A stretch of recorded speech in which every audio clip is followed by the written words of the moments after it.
Hi, my name's Jonathan Pickup. Welcome to my course for Vectorworks Essentials. I'd like to introduce you to the Vectorworks look and feel. The first thing we'd like to do is we all need to be using the same workspace. So tools on the menu bar at the top here, choose workspaces and then choose fundamentals. Now you'll notice that the tools go away and some of them come back in a slightly different order. The reason I'd like you to use the Fundamentals workspace is that it has less tools on it. That makes it easier for you to learn. But also, depending on your industry, you'll have a different workspace anyway. And the workspace is the arrangement of tools and palettes and menus. Let's just have a look at what these parts are. At the top of the screen we have the menu bar. This is a Macintosh, so it's got the word Vectorworks at the front. It's got the Apple menu. But after that it's the same as a Windows machine. So what we've got here is the File menu. You'll notice that the menus have got sometimes three little dots after their name. They're called ellipses. Sometimes there's an arrow to the right. This gives you a submenu. And sometimes these options have a tick next to them, or a check. Some of these are grayed out. You notice that these ones are grayed out. You can't use those. Here's one with a check next to its name. That means that that is the active option. I'd also like you to notice that there's a help menu here. The help menu will tell you everything you need to know about a specific tool. But the idea of this course is to show you how you use one tool after the other, what we might call the workflow. Underneath the menu bar you've got the title bar, and here it tells you I'm using Vectorworks Designer 2017. This is the current file that I've got open, and the files will appear in tabs at the top here. We've got a basic tool palette on the side, and at the moment I've got my pallets docked, and we can undock the pallets and we can have them floating anywhere, but it's actually very productive to have those pallets docked at the sides of the screen so they don't get in the way of your drawing. All of your pallets are available from the window menu. Window, pallets, and you can see that all the pallets that have a check next to the name or a tick, those are currently open. If you want to close one, you can choose it, and if you want to bring that back, go back to pallets and choose that again, and that will open. So there are some palettes that are not open at the moment. There's one called the visualization. There are some palettes that are not open at the moment. This one's called the visualization.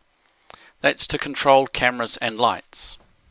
This is my resource manager, and it's to control resources like hatches, line types, text styles, and so on. Down the bottom of the screen we've got a message bar. This area here will tell you where your cursor is, but will also be used to report error messages. So if we try to carry out an action that Vectorworks doesn't like or doesn't allow, we'll get an error message just down in this area.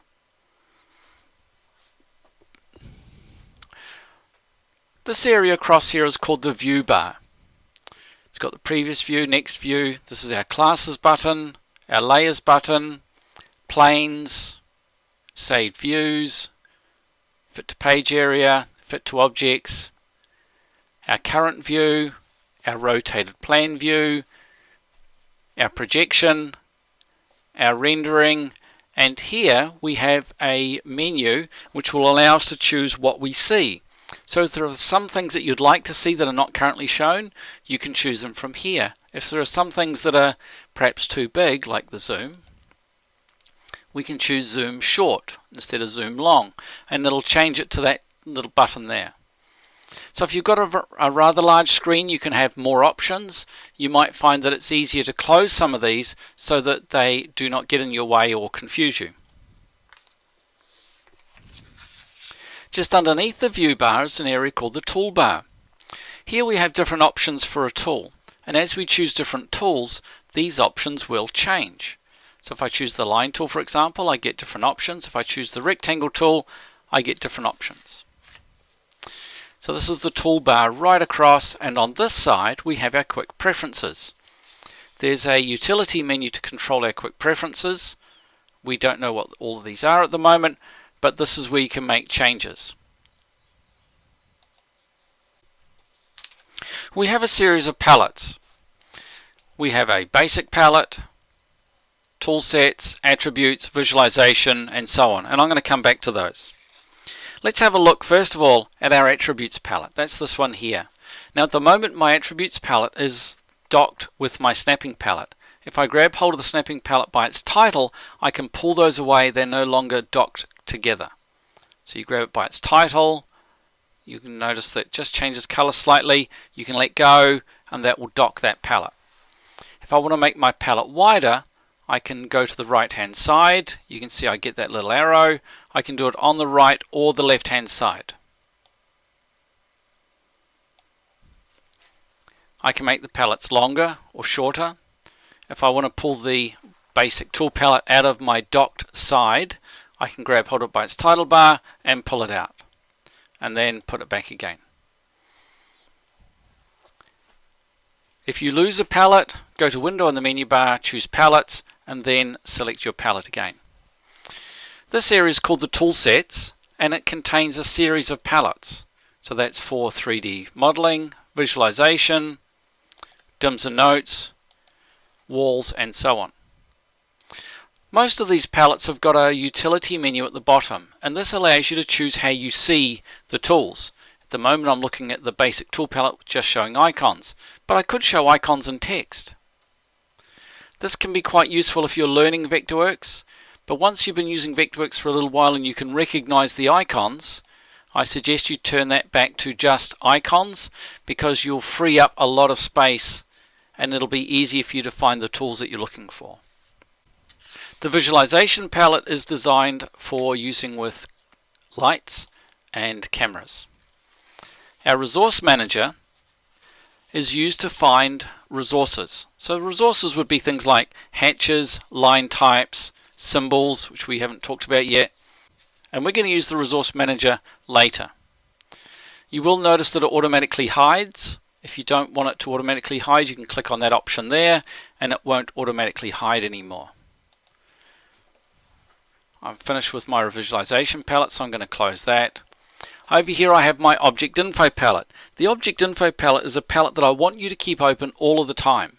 It reports information about the object that we've got selected. It will report the size, the length, the area, and it's very useful, so don't close that one. The Navigation palette we use to control layers, classes, design layers, sheet layers, and so on. Things that we're going to cover in Chapter 5. This is the standard interface on a Windows machine. You might remember we went to Tools, Workspaces, and we chose Fundamentals. Here I've got the snapping palette, but on the Windows machine you won't find the snapping palette docking to the Attributes palette, so they will be sitting separately. But like the Macintosh, we have File, Edit, View, and so on. So we have the menu bar. We have the view bar here, right across. We have the toolbar across here. We have our resource manager here. And on a Windows machine, in order to make the resource manager auto hide, you click on the auto hide button there. You can undock the palettes on a Windows machine by dragging their title bars out. If you want to dock the palettes again, you'll notice there is a small little icon here. When you move to that icon, the palette will dock on that portion. There it'll go to the bottom of the screen, and over here it'll go to the bottom of the Object Info palette. You can also change the relative screen space between the two palettes by clicking and dragging. Like the Macintosh, you can make your palettes wider or narrower depending on how you want to work.